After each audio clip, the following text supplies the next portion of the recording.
Ruining a custom Brioni suit usually guaranteed a one-way trip to the bottom of the East River.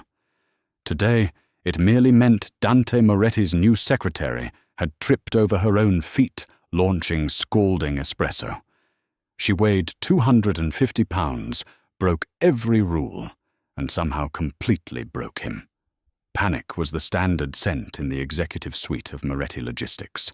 Situated on the top floor of a sleek glass high-rise in Tribeca, the import-export firm was a multi-million-dollar front for the most ruthless faction of the Sicilian Cosa Nostra operating on the East Coast. Dante Moretti, the don of the family, ran his empire with the precision of a Swiss watch. He wore bespoke Italian wool, checked the time on a platinum Patek Philippe, and demanded absolute terrifying perfection. 6 secretaries had quit in the last month. One lasted 4 days before a nervous breakdown. Another sprinted out of the building in tears after Dante merely raised an eyebrow at a typo in a shipping manifest. The men in his organization, hardened enforcers who carried concealed Glocks under their Armani jackets, feared him. A civilian receptionist didn't stand a chance. Enter Bridget Sullivan. Desperation had driven Bridget to the staffing agency on a rainy Tuesday. At 26, she was acutely aware of how the world saw her. She was a big girl, 250 pounds of soft curves, unruly auburn curls, and a tendency to apologize to inanimate objects when she bumped into them. She didn't possess the sleek, razor-sharp aesthetic that Manhattan executives usually demanded.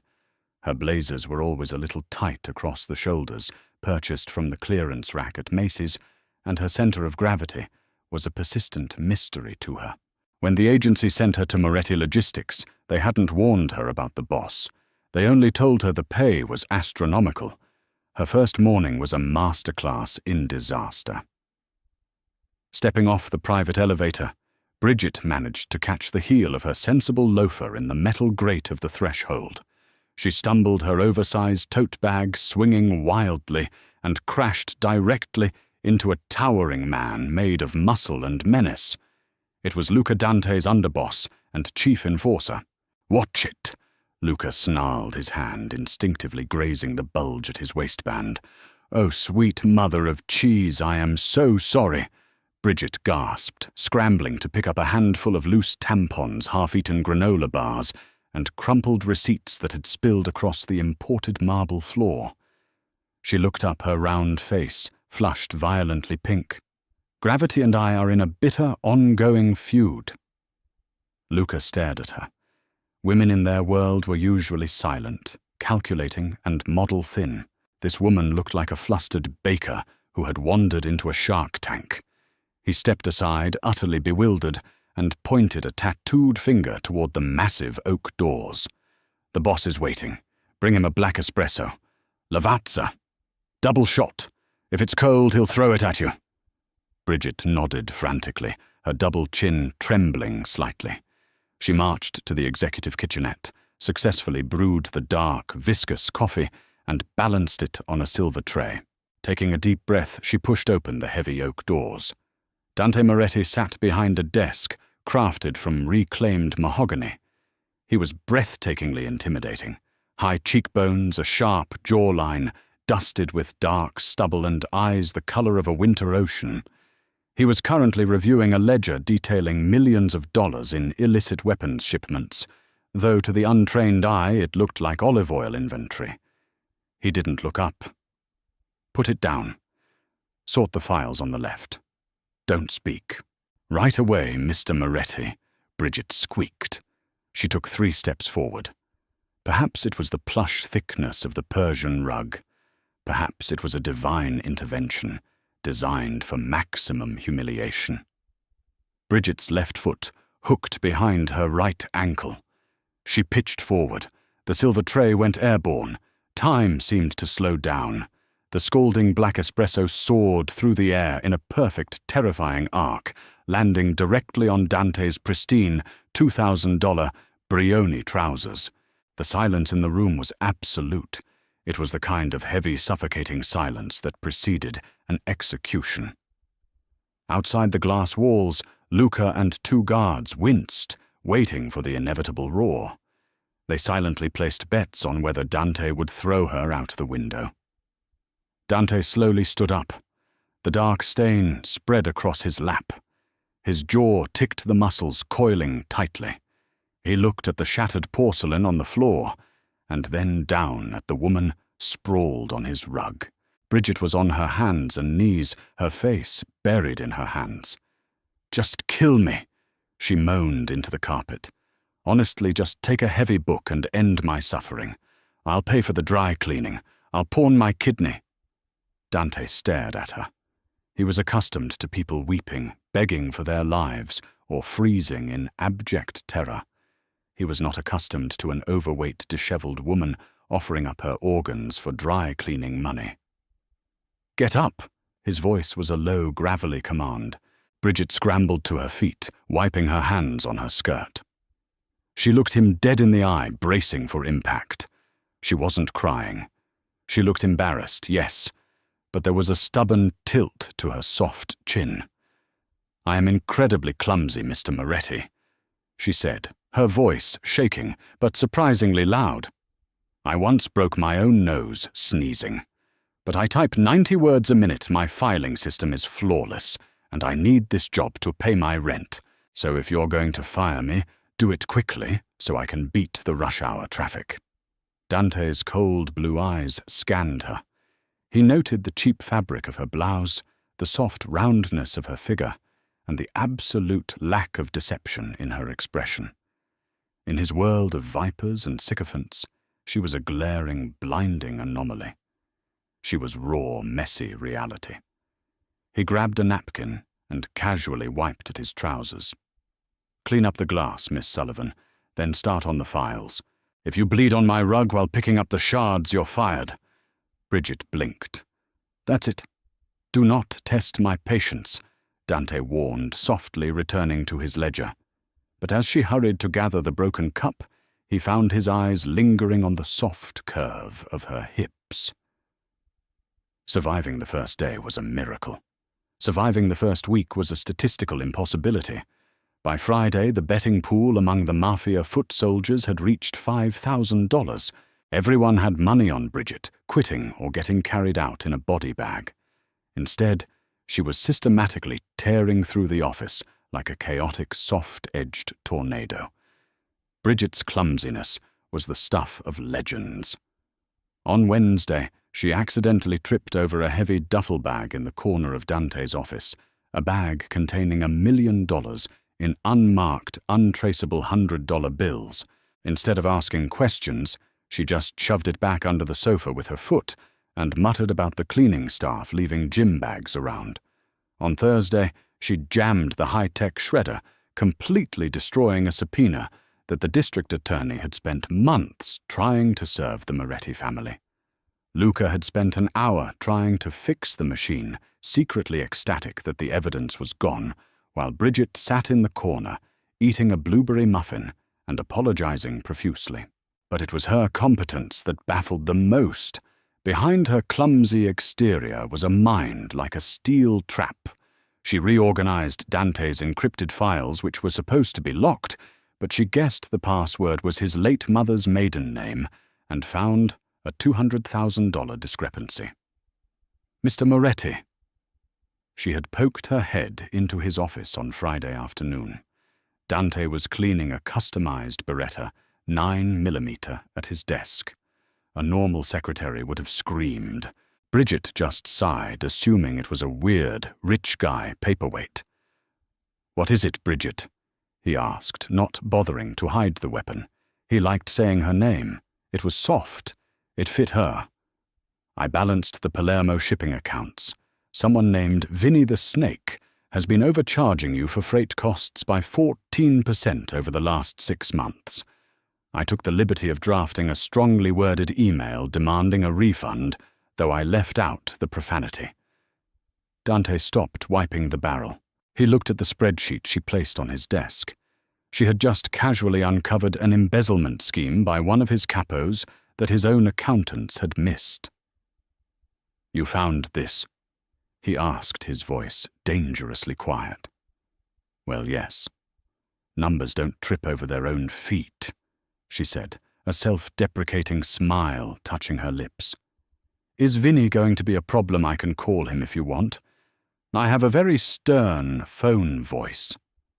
Dante let out a sound that vaguely resembled a laugh. It was a rough, rusty sound that made Luca, who was standing by the door, physically jump. No, Bridget, I will handle Vinny. The shift in the office dynamic was palpable.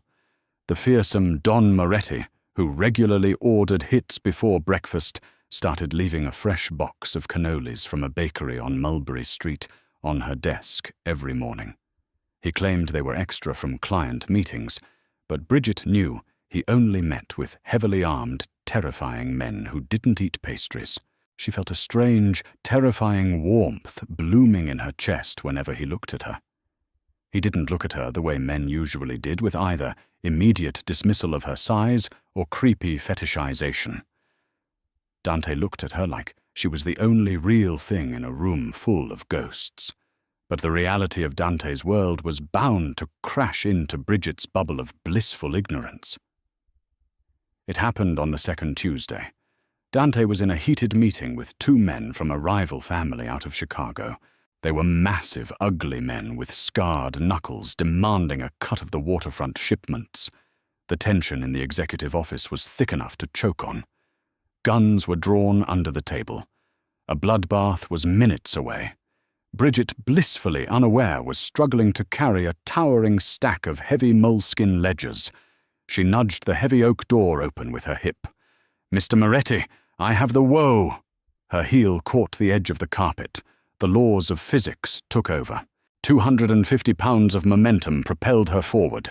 The giant stack of heavy leather-bound books flew from her hands like artillery shells. One thick ledger slammed directly into the face of the lead Chicago enforcer, breaking his nose with a sickening crunch.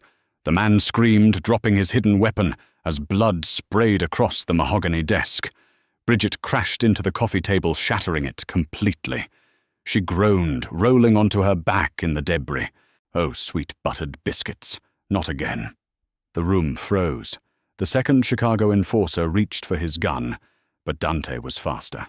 With lightning speed, Dante's Beretta was leveled perfectly between the man's eyes. "Your friend had an accident," Dante said, his voice cold as ice. "I suggest you take him to a hospital, and if you ever come into my city demanding a cut of my ports again, the next heavy object to hit your face won't be a book." The conscious enforcer grabbed his bleeding partner, dragging him out of the office in absolute terror. Dante holstered his weapon. He walked around his desk and looked down at Bridget, who was brushing glass off her ample thighs, her face a mask of mortification. "Did I interrupt a meeting?" she squeaked. "I think I broke your table. And that man's face. I am so fired." Dante knelt down in the broken glass. His expensive suit was ruined again. He didn't care. He reached out his large, rough hand, gently brushing a stray auburn curl away from her terrified eyes. "Bridget," Dante murmured, his thumb grazing her soft cheek, making her breath hitch. "You're not fired. You just earned a raise." Bulletproof glass was not something Bridget usually thought about, but the newly installed 3-inch thick pane dominating Dante's office window was becoming incredibly hard to ignore. Reality had slowly seeped into Bridget's worldview over the past 3 weeks. She had initially convinced herself that Moretti Logistics was just an aggressive corporate entity, but you could only discover so many hidden compartments filled with untraceable cash or overhear so many hushed conversations about handling the waterfront unions before denial became impossible. Dante Moretti was not a CEO. He was a Don. He operated with the ruthless efficiency of the old-school mobsters, reminiscent of the legendary Gambino family, or the fearsome reign of Paul Castellano, but with a terrifying modern edge. Bridget sat at her mahogany desk, nervously chewing on the end of a very expensive ballpoint pen. She knew she should quit. Her mother back in Ohio would have a heart attack if she knew her daughter was sorting the calendar of a man who commanded an army of hitmen. Yet Bridget couldn't bring herself to leave. The pay was clearing her crippling student debt, the health insurance was stellar, and then there was Dante. Whenever Dante looked at her, the cold, calculating mafia boss vanished. He brought her pastries from Little Italy. He demanded the office thermostat be adjusted, because he noticed she was sweating in her thick blazers. He had fired a mid-level capo just last week, because the man had muttered a derogatory comment about Bridget's weight in the break room. The capo was simply gone by Tuesday. Her soft, 250-pound frame, which had been a source of anxiety her entire life, was treated like absolute royalty in this criminal empire. The terrifying enforcers guys named Tony the Wrench and Sal Knuckles now held the elevator doors open for her and awkwardly offered to carry her heavy tote bags. She was the untouchable queen of the Tribeca high-rise, protected by the most dangerous apex predator in New York. But apex predators have rivals. It was a gloomy Thursday afternoon when Bridget stepped out of the building. Dante had been locked in a tense meeting with his inner circle regarding a hostile takeover attempt by Frankie Russo, a brutal, erratic upstart from the Brooklyn faction.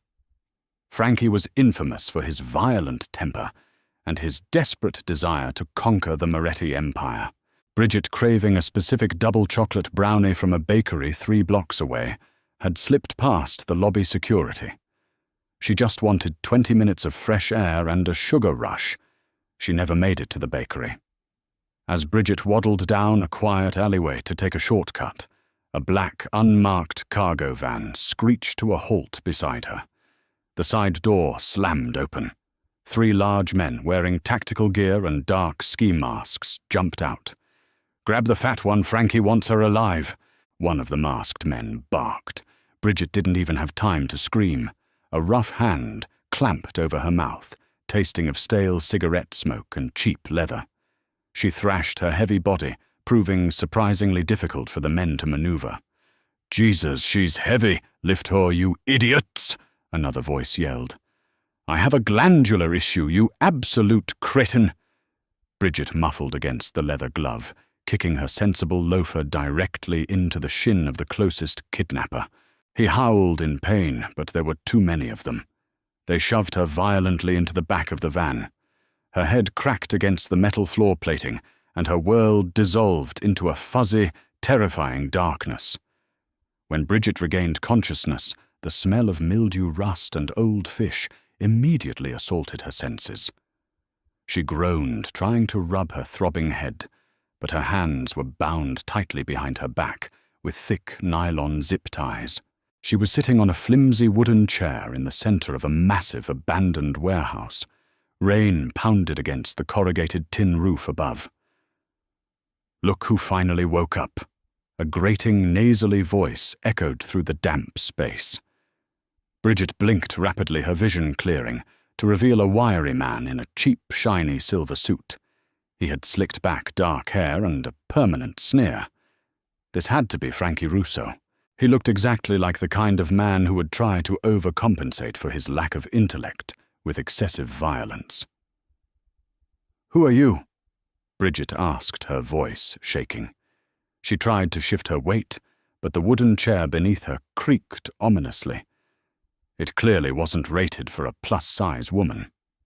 "I'm the guy who's going to take down Dante Moretti," Frankie sneered, pacing around her. He pulled out a sleek silver cell phone. "And you, Miss Sullivan, are my golden ticket.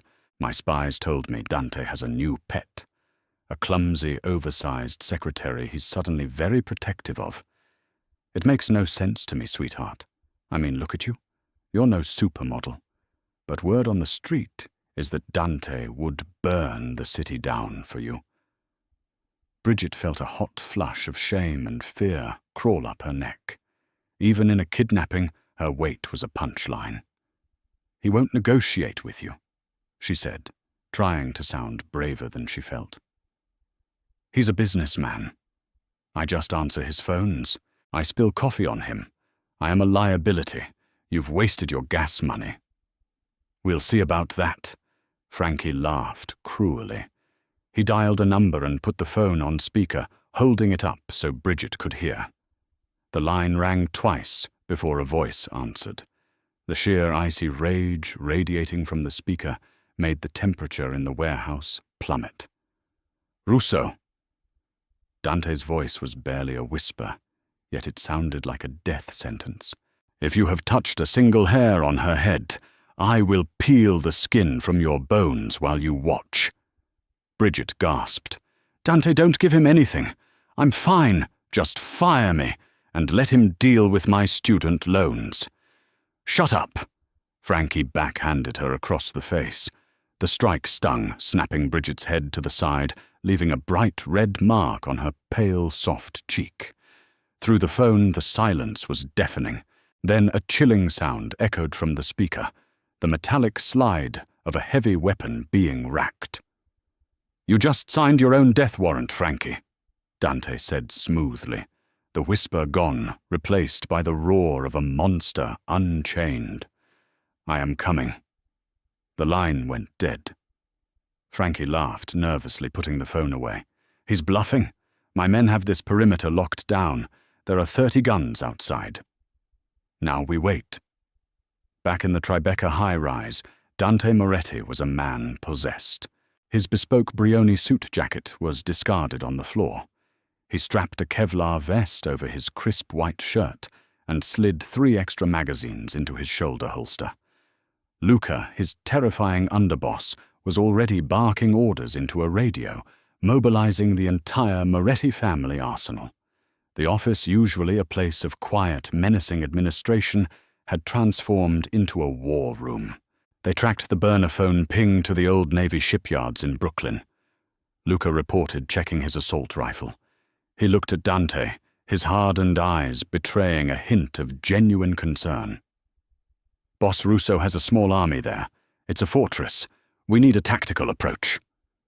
"There is no tactical approach, Luca," Dante snarled, grabbing an automatic shotgun from the hidden armory behind his bookcase.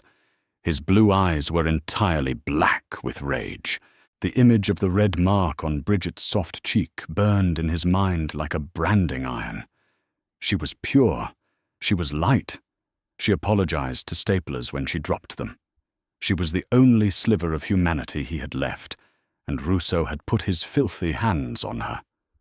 "We go in through the front. We kill everyone who stands. Nobody breathes but her." Within 20 minutes, a convoy of heavily armored, blacked-out SUVs tore through the rain-slicked streets of Manhattan, crossing the Brooklyn Bridge like a cavalry from hell. Inside the warehouse, Bridget was sweating. The zip ties were biting into her wrists.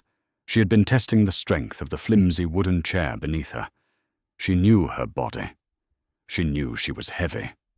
For the first time in her life, she decided to weaponize her weight. Frankie was standing by the loading dock doors, nervously smoking a cigarette as he barked at his guards. There was only one guard left near Bridget, a large, sweaty man holding a baseball bat, looking bored. Bridget took a deep breath, shifted her center of gravity, and violently threw her 250-pound frame backward. The cheap wooden chair didn't stand a chance. It shattered instantly upon impact with the concrete floor. Bridget hit the ground hard, gasping as the wind was knocked out of her. But the violent crash shattered the backrest, loosening the zip ties just enough for her to violently yank her hands free. The guard with the bat spun around. "Hey, stay down, you fat cow!" he yelled, raising the bat and lunging toward her. Bridget scrambled to her hands and knees. Panic and adrenaline surged through her veins. She desperately looked for a weapon. Her hand brushed against a heavy rusted iron pipe lying in the debris. As the guard swung the bat downward, Bridget rolled to the side with surprising agility. The bat smashed into the concrete, sending sparks flying. With a frantic, uncoordinated swing, Bridget shoved the heavy iron pipe straight upward. She wasn't aiming. She was just flailing. But her infamous clumsiness struck again in the most miraculous way. The pipe caught the guard perfectly between his legs, right in his groin, with the force of a desperate, terrified woman. The guard's eyes rolled to the back of his head. He let out a high-pitched squeak that sounded entirely unnatural for a man of his size, dropped the bat and crumpled to the floor in a fetal position, vomiting violently. "Oh, sweet merciful heavens, I am so sorry." Bridget shrieked out of pure habit, tossing the pipe away. Suddenly the massive steel doors of the warehouse exploded inward. A heavy armored SUV rammed straight through the loading dock, crushing Frankie Russo's guards under its massive tires. The air was instantly shredded by the deafening roar of automatic gunfire. Dante Moretti stepped out of the moving vehicle before it had even fully stopped. He looked like the Grim Reaper clad in Italian wool and Kevlar. He moved with terrifying lethal grace. Every shot he fired found its mark. The syndicate soldiers under Frankie's command fell like dominoes. Luca and the rest of the Moretti crew flooded the warehouse efficiently, dismantling the rival faction in a symphony of calculated violence. Frankie Russo panicked. He pulled his pistol and aimed it blindly into the smoke, trying to find cover. Dante didn't even flinch. He walked through the hail of bullets as if it were a light drizzle, raised his shotgun and fired. Frankie was blown backward against the brick wall, his chest a ruined mess of crimson. He slumped to the floor dead before he realized what hit him. The gunfire ceased. The warehouse was eerily quiet, save for the sound of rain and the groans of the dying. Dante dropped the empty shotgun. His chest heaved as his frantic blue eyes scanned the smoky, blood-soaked room. "Bridget!" He roared, his voice cracking with a vulnerability no one in his crew had ever heard. "I'm down here!" A wobbly voice called out from behind a stack of wooden pallets. Dante sprinted over. Bridget was sitting on the dirty concrete, her clothes covered in dust and grease, holding her bruised cheek. Next to her, a large mobster was still groaning and clutching his groin. Dante dropped to his knees, his hands hovering over her, as if he were afraid she would break.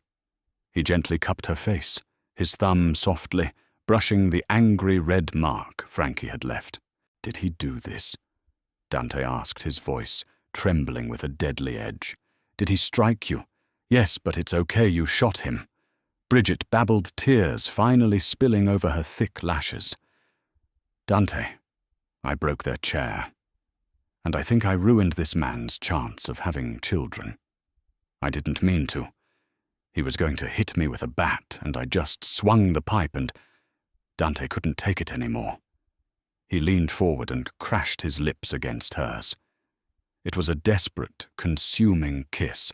Bridget froze for a microsecond before melting against him, her soft, ample curves pressing into his hard, tactical armor. She wrapped her thick arms around his neck, kissing him back with all the pent-up fear and secret longing she had harbored for weeks. He tasted like gunpowder rain and the finest espresso. When he finally pulled away, he rested his forehead against hers. "You are never leaving my sight again." He breathed heavily. "Do you understand me, Bridget? You belong with me. You belong in my world. I don't care how many coffee cups you break. I don't care how many ledgers you drop. I will build you an empire of soft carpets and padded corners. But you are mine." Bridget let out a watery, exhausted laugh. "Are you offering me a promotion, Mr. Moretti?" "I'm offering you the throne," Dante corrected softly. He effortlessly scooped her 250-pound frame into his strong arms, standing up as if she weighed absolutely nothing. He carried her out of the blood-stained warehouse, stepping over the bodies of his enemies, with his beautiful, chaotic queen secured tightly against his chest. Back at the Tribeca office, things changed permanently. The bulletproof glass remained, but the sharp edges of Dante's world had been softened by the woman who now ruled beside him. The mobsters learned to stop placing bets on her clumsiness and started bringing her extra pastries from Brooklyn. She still tripped over the rug. She still jammed the shredder. but nobody ever dared to laugh. Because Bridget Sullivan was no longer just the clumsy secretary. She was the heart of the most ruthless mafia family in New York, and Dante Moretti would gladly burn the world to ash just to see her smile. Did this heart-pounding tale of mafia romance, loyalty, and unexpected love keep you on the edge of your seat? Bridget and Dante prove that sometimes the clumsiest mistakes lead to our greatest destiny. If you loved this audio drama, please hit that like button, share this video with your fellow romance lovers, and subscribe to our channel for more thrilling stories. Ring the notification bell so you never miss an upload. Leave a comment down below with your thoughts today.